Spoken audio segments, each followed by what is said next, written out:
adik-adik sekalian yang mempunyai kesenangan menggambar wayang klasik, kita sudah bahas sampai sikap. Jadi sikap itu di samping sikap tangan, sikap kaki, dan posisi dari figur itu sudah kita bahas. Setelah kita tahu muka, tahu gelongan, kemudian tahu sikap, ya, itu kita lanjutkan dengan proporsi. Jadi proporsi pada umumnya itu akan dipakai tolok ukur itu adalah muka. Jadi kita bisa lanjutkan dengan bagaimana metode membuat figur utuh. Baik, kita mulai dengan pembuatan proporsi. Jadi proporsi itu sangat penting karena memang kalau proporsinya jelek, bagaimanapun detailnya bagusnya tidak bagus juga. Oleh karena itu proporsi itu sangat penting. Jadi memang ada beberapa tokoh wayang yang Panakawan utamanya itu proporsinya lebih kurang dari 5 sampai 6 kali muka. Nah itu 5 sampai 6. Cuman itu aja. Yang lain itu seperti normal, proporsinya adalah 7 sampai 8. Kalau kurang dari 7/8 kali muka, itu sudah dinamakan rentet. Kalau sudah antara 7 dan 8 muka, itu dinamakan nyepak atau nyempake, ya. Sedangkan untuk lanyar itu lebih daripada 8 kali muka, itu namanya lanyar. Jadi ada 3 proporsi, rentet, nyempake, dan lanyar, ya. Kita mulai, kalau kita berhayal adalah 7, sekitar 7 gitu.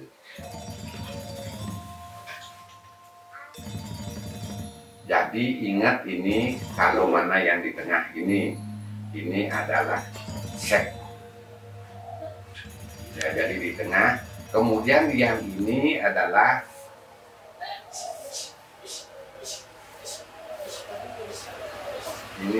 anggota badan atau kaki itu. Perhatikan baik-baik, ya. Jadi ini kalau ini adalah pertimbangannya ini 4, kemudian di sini adalah 3,5, ya. Mungkin kepala itu sekian.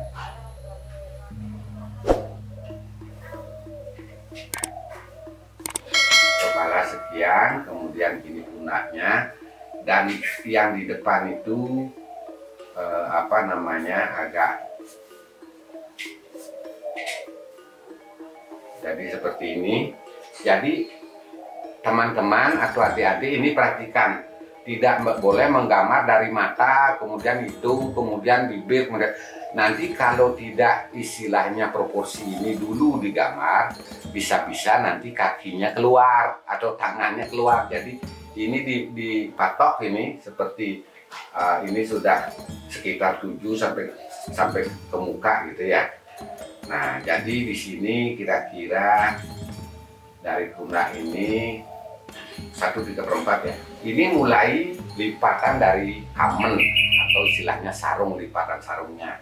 Kenapa dia agak tinggi? Karena zaman dulu orang memakai pakaian itu di atas pusar. Jadi pusarnya di sini nih, pusarnya. Di sini juga sudah ada jarak sekitar 1/4, ya.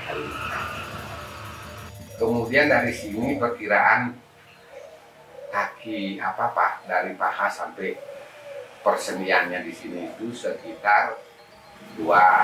Di sini 1,5.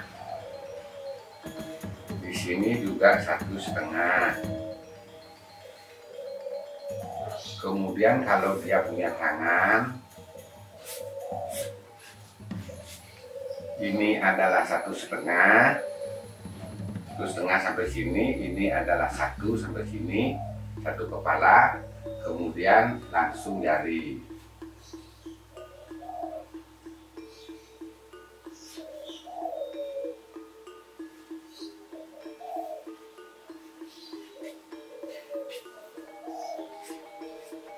Nah, jadi demikian.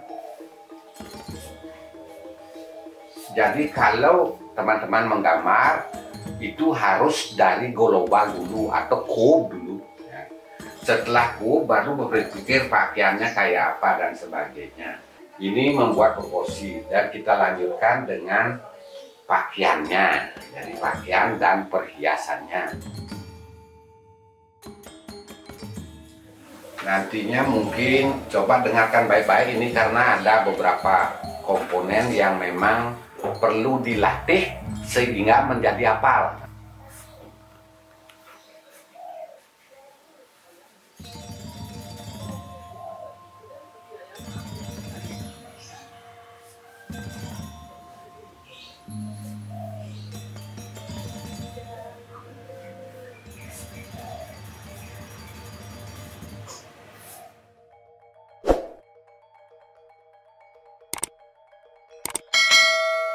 Jadi ini pantat, paha. Nah dari paha ini udah keluar lagi anunya, apa namanya, kakinya itu tidak berdirinya supaya enak ya.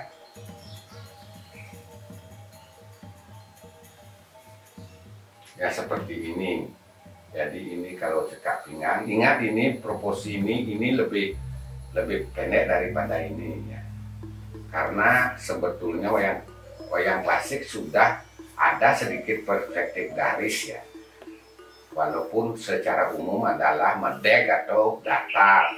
Ini masalah muka kan bagi 3, di sini alis, kemudian hidung, kemudian bagi 2, inilah mata, kemudian bagi 3, ini adalah bibir.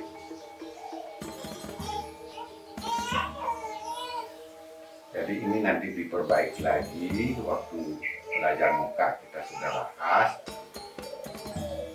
Nah, mukanya sudah ada, sekarang kub atau proporsinya sudah tergambar juga.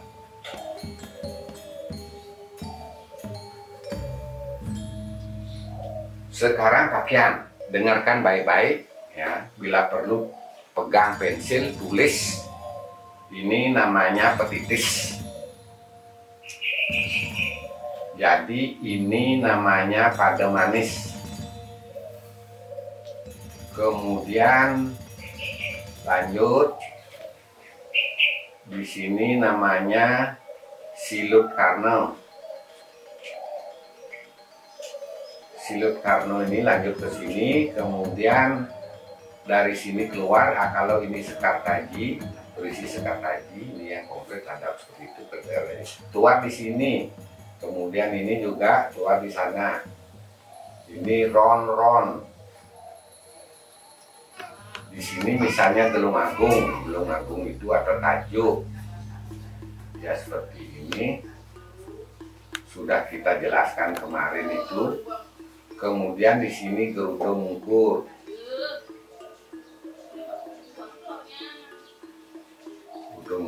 Nah, seperti itulah. Dari gelung sudah selesai. Sekarang disebut dengan, ingat, dengar baik-baik.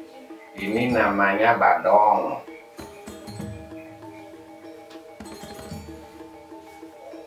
Badong.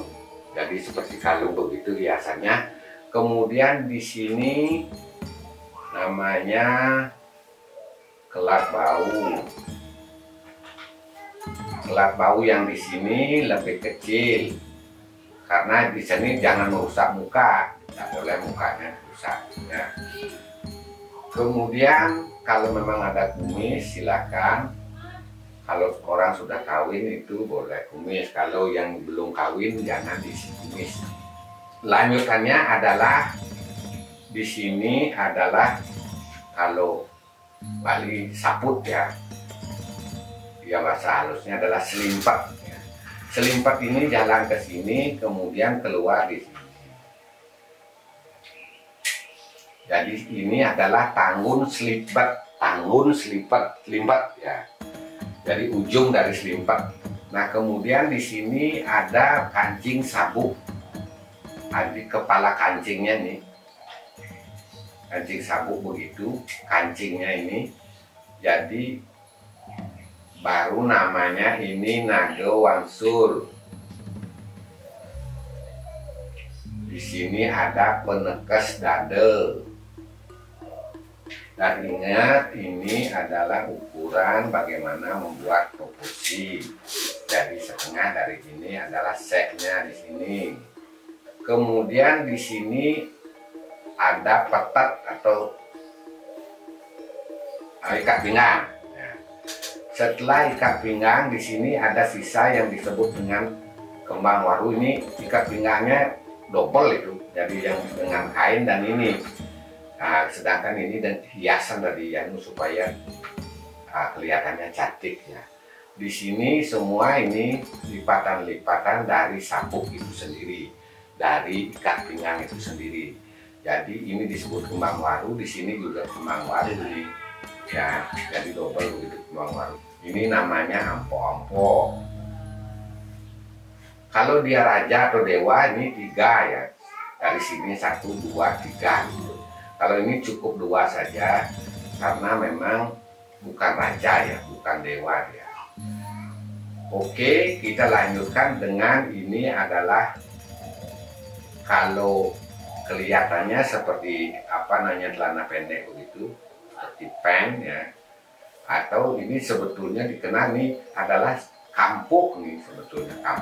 Kampuk itu saput ya. Kampuk, nah ini kampuk. Padahal ini terpotong, tapi terpotongnya ini sebetulnya ditutup oleh kancut.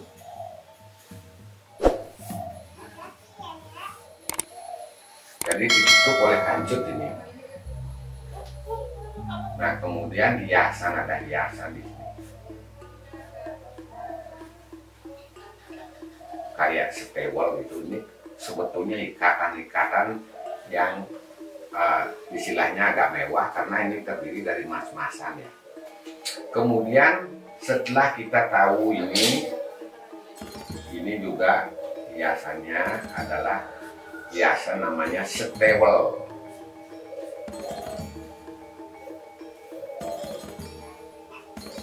Kemudian dari sini kainnya banyak sekali masih, sehingga adalah kancu bulat.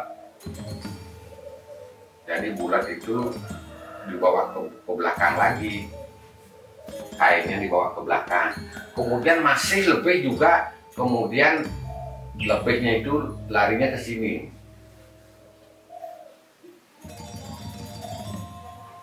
Ditutup, bulatnya ditutup sama ini lebihnya ini, yang disebut di sini angkep bulat ya. Jadi penutup dari bulat ya, dari bulat itu. Nah di sini juga ada hiasan macam ini, hiasan stewel ya istilahnya. Jadi kalau tidak diikat seperti itu, jadi lepas-lepas itu. Sama seperti kancut ini, kalau tidak diikat ya lepas-lepas gitu. Oleh karena itu hiasan stewel itu adalah sebetulnya ikatan ya, ikatan. Jadi pada dasarnya dia tidak pakai pakaian itu, tidak pakai baju ya, kecuali memang resi biasanya pakai jubah itu, dia pakai kayak baju.